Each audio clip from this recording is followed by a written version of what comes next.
કલયુગમાં પાર્થેશ્વર મહાદેવના પૂજનનું ખૂબ મહાત્મ્ય છે. કલયુગમાં મનુષ્ય બીજું કાંઈ ના કરે પરંતુ પાર્થેશ્વર શિવલિંગની ઉપાસના કરે. કેમ?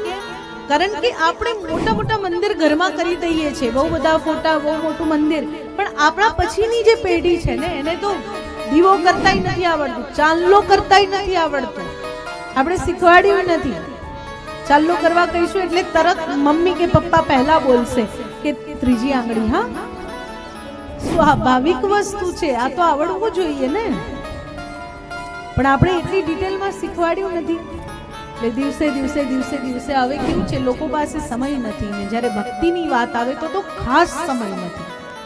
એટલે તમે મોટા મંદિર ઘરમાં બનાવી દીધા હોય ને પછી જો એનું યથા યોગ્ય પૂજન ના થાય તો એનો દોષ લાગે ને. એટલા માટે શાસ્ત્રમાં આપણને ઓપ્શન આપવામાં આવ્યા છે. આપણી સનાતન સંસ્કૃતિ ખૂબ મહાન છે.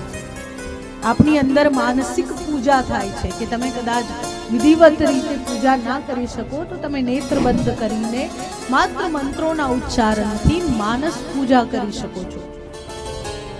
પાર્થેશ્વર લિંગની પૂજા એના માટે છે કે દરરોજ તમે માટીનું શિવલિંગ બનાવો, એમનો અભિષેક કરો. અભિષેક કરશો એટલે સ્વાભાવિક એનું વિસર્જન થઈ જશે.